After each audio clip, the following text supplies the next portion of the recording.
काल व्याल महत्राश विध्वंसकरम उत्तमम शैवम पुराणम परमम शिवेनोक्तम पुरा मुनि। सूत जी कहते हैं, हे मुनीश्वरो, आप लोग धन्य हैं महाराज, क्योंकि आप लोगों को भगवान शिव की कथा श्रवण करने में बहुत ज्यादा प्रीति और लालसा है। इसलिए हे ऋषिगणों, मैं अपनी बुद्धि से विचार कर सर्वोत्तम, सर्वशास्त्र सम्मत और भक्ति को बढ़ाने वाला, शिव संतोष कारक, परम दिव्य रसायन स्वरूप तथा काल रूपी महासर्प के भय को नाश करने वाला सर्वोत्तम शिव महापुराण कहता हूं। हे महामुने, इस पुराण को स्वयं देवाधिदेव महादेव शिव जी ने कहा था और सनत कुमारस्य मुनिरेवोपदेशात् परादरात् व्यासेनोक्तं तु संक्षेपात् कलिजानां हिताय च। सनत कुमार जी के उपदेश से इस पुराण में व्यास जी को बहुत ज्यादा श्रद्धा है, इसलिए उन्होंने कलयुग के जीवों के कल्याण के निमित्त स्वयं इसको संक्षेप में कहा है। यह शिव महापुराण सभी शास्त्रों में उत्तम है और इसका सदा सेवन करना चाहिए। कहते हैं महाराज,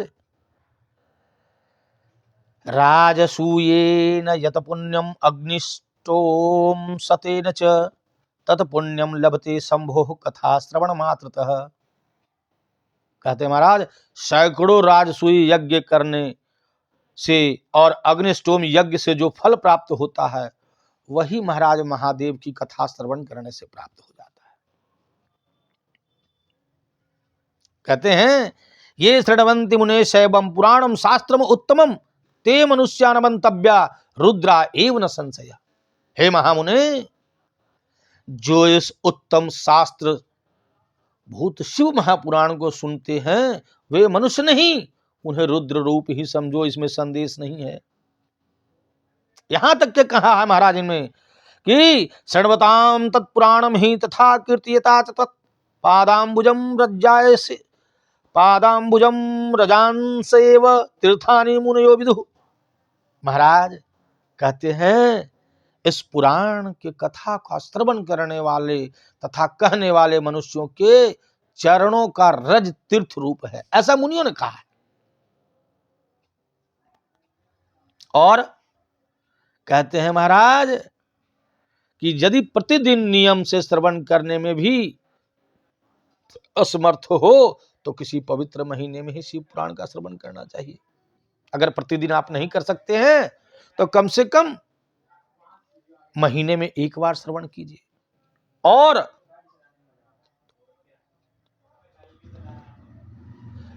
कहते हैं, जो लोग एक दिन भी नहीं सुन सकते वह कम से कम एक मुहूर्त ही सुन ले, आधा सुन ले, क्षण मात्र भी शिव पुराण को सुन सकते हैं, उनकी कदापि दुर्गति नहीं होती है महाराज, इसमें कहीं संशय नहीं है। कहते हैं, सदा सेव्या विशेषतः एतस्य पुराणस्य कथा परम पावनी। महाराज कितना बढ़िया बात बोले हैं कि महाराज इस शिव पुराण की कथा परम पवित्र कारणी है, अतः इसका सर्वदा सेवन करना चाहिए। सदा सेव्या विशेषतः एत शिव पुराणस्य कथा परम पावनी। कहते हैं महाराज, एत शिव पुराणस्य कथा श्रवण मात्रतः किम बभ्रिमि फलम तस्य शिव सिंजित समाश्रयेत्। इस शिव पुराण की कथा श्रवण का फल किस प्रकार वर्णन कर सकता हूं। इसके सुनने मात्र से भगवान देवाधिदेव महादेव हृदय में निवास करते हैं महाराज। यह ग्रंथ 24,000 श्लोकों का है और इसमें 7 संहिताएं हैं महाराज। इसमें ज्ञान, वैराग्य तथा भक्ति, इन तीनों का वर्णन है। अतः आदर पूर्वक इस शिव पुराण का श्रवण करना चाहिए। महाराज, शिव पुराण श्रवण करने से हमारे कोटि जन्मों का पाप का नाश हो जाता है। कहते हैं महाराज, एतस्य पुराणम हे सप्त सहित मादरात परिपूर्णम पठेदस्तु सजीवन मुक्त उच्यते। जो लोग महाराज इन 7 संहिताओं से युक्त संपूर्ण शिव पुराण को आदर सहित सुनते हैं, पाठ करते हैं, वह जीवन मुक्त हो जाते हैं महाराज। और यह शिव पुराण महाराज सर्वथा दोष रहित है तथा शिव भक्तों का सर्वस्व है महाराज। अतः इस लोक में अथवा परलोक में सुख की इच्छा रखने वालों को महाराज प्रेम पूर्वक शिव महापुराण की कथा सुननी चाहिए और धर्म अर्थ काम तथा मोक्ष रूप चतुर्विध पुरुषार्थ को संपादन करने वाले इस उत्तम शिव पुराण का सर्वदा श्रवण करना चाहिए और विशेष से प्रेम से पाठ करना चाहिए। महाराज, ब्रह्मा ज्ञान में सर्वश्रेष्ठ है, सज्जनों से पूजित है, अतः इसमें प्रतिपादित शिव रूप परम वस्तु का नित्य सेवन करना चाहिए। कहते हैं महाराज, वंदे शिव पुराणम ही सर्वदा अहम प्रसन्नधि शिव प्रसन्नताम यायाद दद्याद स्वपदयोरतिम।